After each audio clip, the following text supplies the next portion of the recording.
నాలుగవదిగా వాక్యములు గమనించినట్లయితే మత్తయి సువార్త 7వ అధ్యాయం 15వ వచనంలో చదివినట్లయితే యేసు ప్రభుల వారు చెప్తున్నటువంటి మాటలు ఏంటో తెలుసండి. అబద్ధ ప్రవక్తలను గురించి జాగ్రత్తగా ఉండండి. ఈ రోజుల్లో అబద్ధ ప్రవక్తలు, అబద్ధ బోధకులు, అబద్ధపు యొక్క క్రీస్తు లాంటి వారు ఎంతోమంది లోకములో బయలుదేరి ఉన్నారు.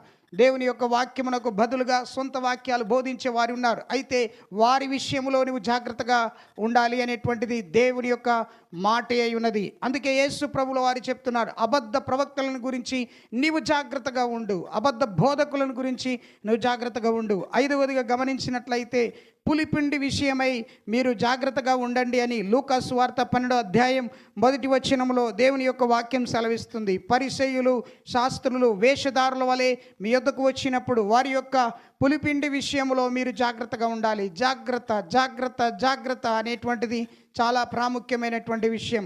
వాక్యములు గమనించినట్లయితే తిండి విషయంలో, మత్తు విషయంలో, ఐహికమైనటువంటి విచారముల విషయంలో మీరు జాగ్రత్త కలిగి ఉండండి.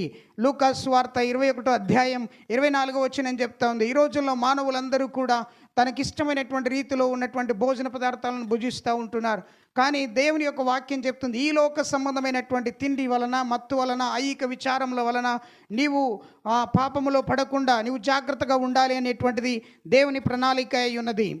ఏడవదిగా చూడండి, మనుష్యులను గురించి నిన్ను నీవు జాగ్రత్త కలిగి ఉండాలి. మత్తయి సువార్త 10వ అధ్యాయం 17వ వచనం చెప్పిన మాట ప్రకారంగా నీ గురించి నువ్వు జాగ్రత్తగా ఉండాలి, మనుషులందరి గురించి జాగ్రత్తగా ఉండాలి. ఈ రోజున వాక్యం వింటున్నటువంటి నీ జీవితంలో యేసు ప్రభుల వారు చెప్పినటువంటి 7 జాగ్రత్తలను నువ్వు తప్పకుండా నువ్వు పాటించినట్లయితే దేవుని యొక్క రాజ్యానికి వారసత్వాన్ని పొందుకోవడానికి దేవుడు నీకు కృప చూపిస్తాడని దేవుని యొక్క సేవకుడిగా మీకు జ్ఞాపకం చేస్తున్నాను.